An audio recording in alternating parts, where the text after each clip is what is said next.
Et si vous voulez comprendre l'origine si mystérieuse, parfois si irrationnelle d'une passion amoureuse, eh bien lisez Love Code, publié par Le Seuil, Julie.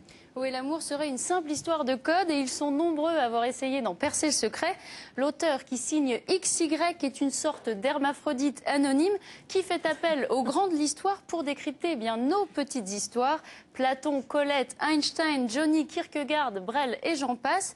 Mais qu'ils soient célèbres ou anonymes, tous ont un avis sur l'amour.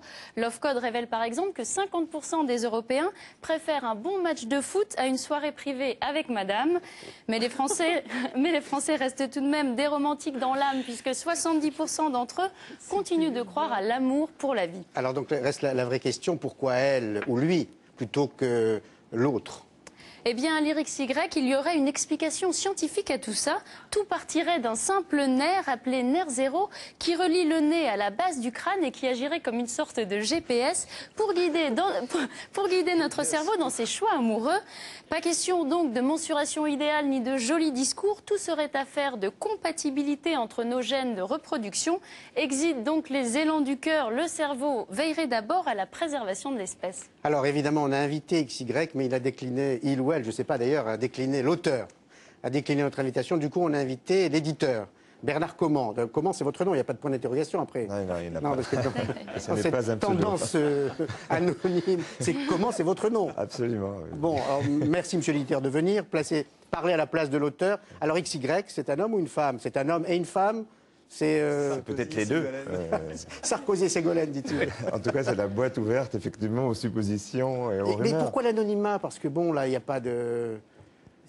Pourquoi l'anonymat? L'anonymat, c'est pas toujours pour se cacher. Ça peut être, par exemple, moi, je pense que ça peut être aussi parce qu'on peut considérer ce livre comme un miroir.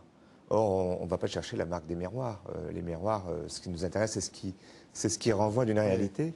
Et je pense que je conçois assez bien qu'un auteur, par rapport à ce thème comme ça, très porteur, qui ne connaît pas de chute, de déflation, de crise, l'amour se porte bien. D'ailleurs, il se porte de mieux en mieux, puisqu'entre le moment où j'ai reçu le manuscrit et aujourd'hui, à l'époque, il y avait 1,5 milliard d'occurrences du mot love sur Internet.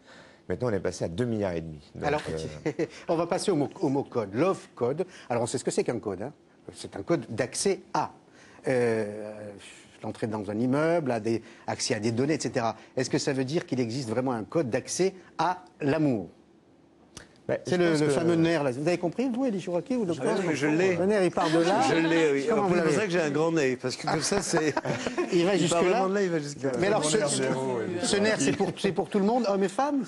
Enfin, comme le GPS dont vous parlez, là. Comme il l'a révélé lui-même, on peut avoir un très bon nerf 0 et se tromper parfois. Hein. Mais le code, c'est un petit peu l'idée qui taraude au fond tout le monde, aussi bien les gens qui sont en couple que les enfants, sans doute, que vous mettez en scène. Est-ce que c'est juste? Est-ce que la personne que j'ai en face de moi, éventuellement la personne avec qui je vis, est la bonne personne? Est-ce que c'est lui? Est-ce que c'est elle? Et est-ce que tout ça relève d'un pur hasard ou est-ce que quelque chose de naturel vous détermine à préférer telle personne plutôt que telle autre? D'où l'idée d'ailleurs qu'on a eue de faire aussi plusieurs couvertures, puisque au fond c'est la préférence qui est en jeu. Pourquoi est-ce qu'on préfère une personne et pas une autre? Eh bien, voilà, on a mis 6 couleurs différentes pour, en quelque sorte... là, vous nous parlez littérature ou marketing, là, les 6 couleurs? Alors voilà, vous les montrez, merci de les montrer, parce que c'est un livre en 6 couleurs, effectivement. Ouais. Il y a évidemment une idée de marketing, mais je trouve que c'est quelque chose de joyeux. L'amour est quelque chose de joyeux, la préférence amoureuse est quelque chose de mystérieux, qui intrigue beaucoup, qui fait couler...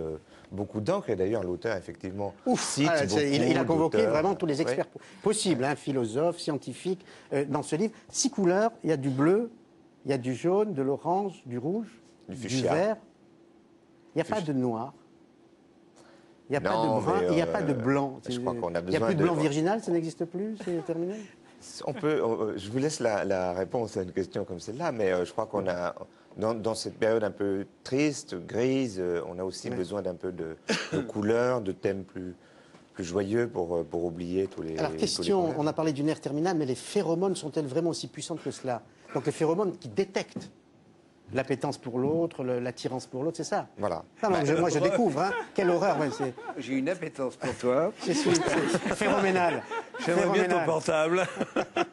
Elie Chouraqui a trouvé son prochain José de film. Docteur, Oui. alors, Oui. Je me disais que si vraiment, quand on aime quelqu'un, on se demande si c'est la bonne personne, je suis pas sûre qu'on l'aime vraiment. J'ai envie de dire ça. Parce que sinon, ça voudrait dire, alors finalement que les autres, c'est interchangeable. C'est-à-dire, celui-là, ah ben non, c'est peut-être pas le bon, mais il y en a un autre, là, il y a l'air d'y avoir quelque chose de mieux, donc on va changer. Et moi, j'ai entendu une histoire comme ça, effectivement, d'un homme qui était amoureux d'une femme et qui était marié, etc. Et puis un jour, dans un bistrot, je ne sais pas si c'est une histoire vraie, hein, il en a rencontré une autre qui était plus jolie, donc il a quitté sa femme, il est parti avec l'autre. c'est le GPS qui s'est trompé de route à un moment donné. Oui, peut-être. Alors, il y a peut-être quelque chose comme ça. Il avait peut-être pas le bon code, est-ce que je sais. Ou les phéromones qui n'ont pas marché. Question, il n'y a pas le mot phéromone qui est employé. J'ai un t-shirt fétiche quand je drague. Moi, je cite, hein. On n'est pas chez Ardisson, là. C'est revu et corrigé. Hein. Est-il possible que son coton diffuse particulièrement bien mon odeur? Je ne suis pas l'auteur, hein, donc je ne peux pas... écoutez, assumez. Hein. Mais je ne pense pas que les t-shirts soient porteurs de phéromones, non. Moi, je peux penser que les odeurs peuvent attirer les hommes et les femmes les uns vers l'autre, les uns vers les autres. Mais ce qui m'intéresse le plus, c'est la reproduction, c'est ce que vous avez dit tout à l'heure. C'est-à-dire que c'est vrai qu'en fait, on sait très bien qu'on est là pour se reproduire et qu'en fait, notre espérance de vie longtemps a été d'une trentaine d'années ou de 40 ans parce que justement, après, lorsqu'on ne peut plus être reproducteur, on n'avait plus d'intérêt pour la nature, donc on disparaissait. Ça, il y a peut-être quelque chose qui me rassure là-dedans. En plus, ce qui est intéressant, c'est de se dire que pour bien se reproduire, je pense qu'il faut aller aux extrêmes. C'est-à-dire qu'il faut aller dans les mixités. Les noirs et les blancs, les jaunes et les rouges. Je pense que ça donne de la force. Et moi qui suis un grand humaniste, je pense que c'est un jour comme ça que les hommes vivront d'amour. C'est-à-dire que lorsque tout à coup, effectivement, ils auront mélangé leur religion, leur race, quand tout à coup, il y aura une espèce de force qui naîtra des hommes eux-mêmes pour créer peut-être nos enfants qui seront encore plus forts que nous. Et vous pensez que c'est possible un jour? Non. J'aime y rêver, en tout cas.